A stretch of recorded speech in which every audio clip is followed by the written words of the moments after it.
こんにちは、東北キリトンです。今回は、ビショップに関する戦略についてご紹介いたします。ビショップは、白マスを支配するビショップと、黒マスを支配するビショップがありますが、センターのポーンと関連して、グッドビショップ、バッドビショップというものがあります。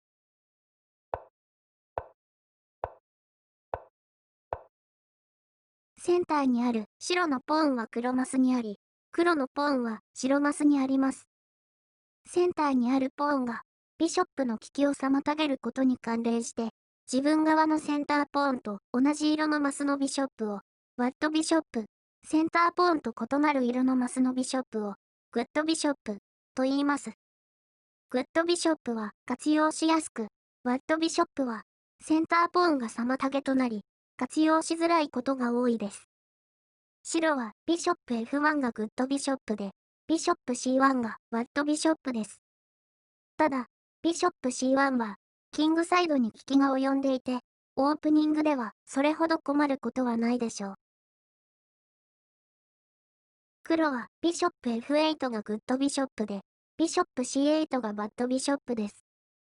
ビショップ C8 は E6 ポーンに利きをブロックされているため、このようなビショップは、はじめ活用しづらいことでしょう。グッドビショップとワットビショップの戦略。エンドゲームにワットビショップが残ると不利となることが多いため、状況次第ではありますが、できるだけグッドビショップを残すようにする。エンドゲームにワットビショップが残ることを避ける。逆に、相手にはワットビショップを残させる。自分側のワットビショップと相手側のグッドビショップを交換する。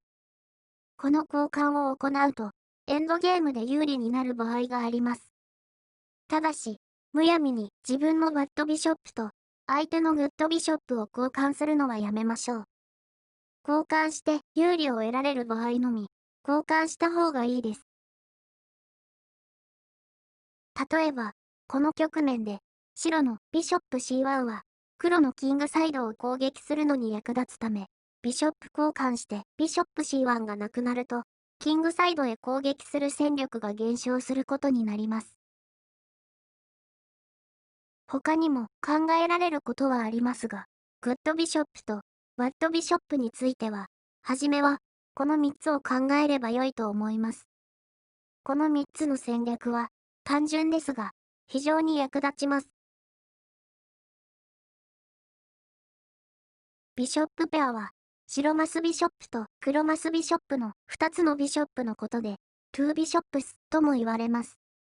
ビショップが1つになると、ビショップで片方の色のマスしか支配できませんが、2つのビショップがあれば、両方の色のマスを支配できるため、ビショップペアを保有していることが有利に働くことは多いです。ただ、ポーンが多く残っている状況で、ビショップを活用しづらい場合は、ビショップよりナイトが役立つ場合もあります。ビショップペアについての戦略は、ビショップペアを保ち、活用する。ビショップを活用しづらい局面では、交換を考える。相手をビショップペアでなくさせる。それぞれ、参考局面で見ていきましょう。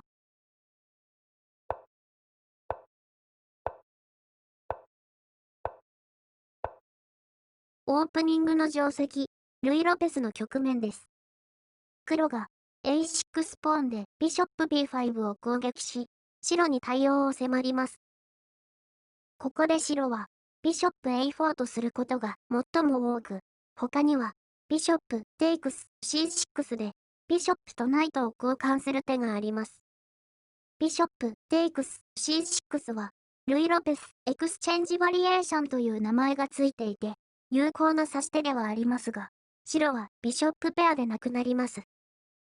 ビショップテイクス C6 の手を使うことは悪くありませんが、オープニングの早い段階で、ビショップペアでなくなることは、チェス初心者の方や初級者の方にはお勧めできません。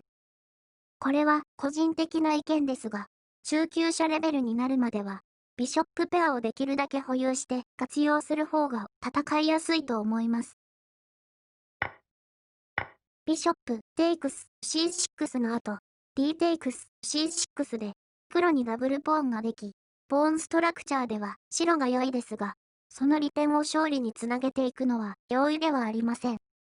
白がビショップ、テイクス、C6 とするのは、多くの変化を避けるためだったり、展開の速さを活かしたり、ポーンストラクチャーが一つの利点になりますが、中級者レベルになるまでは、ビショップ A4 とポーンを交代させ、ビショップペアを保有して活用することをお勧めいたします。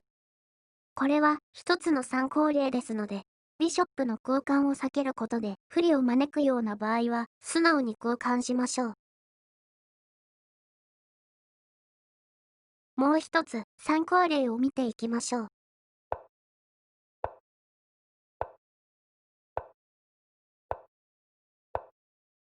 ニムゾインディアンディフェンスという定石です。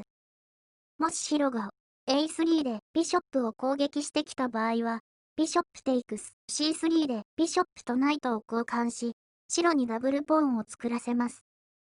優れた定石で面白さがありますが、ある程度のタクティクス能力が必要だったり、基礎的な戦略について学んでないと、黒として戦いづらいと思います。オープニングで相手のナイトと自分側のビショップを交換する定石は他にもありますが、いずれも中級者以上の方に向いているため、初心者の方や初級者の方はビショップペアをできるだけ保有して活用することを考えてみてください。中級者以上のプレイヤーでもビショップペアは一つの利点となるため、何か狙いがあったり、有利を得ることがなければ、ビショップペアを保ち、活用することが多いと思います。エンドゲームでも、ビショップペアを保有していると、有利なことが多いです。局面次第ではありますが。続いて、ビショップペアについて、二つ目の戦略。ビショップを活用しづらい局面では、交換を考える。についてご説明したいところですが、動画が長くなるため、次回の動画で、残りのビショップの戦略について、ご説明いたします。動画作成の関係上、長い時間の動画を1本作るより、分割した方が作りやすいため、恐れ入りますが、続きは次回の動画をご覧になってください。以上となります。ご視聴ありがとうございました。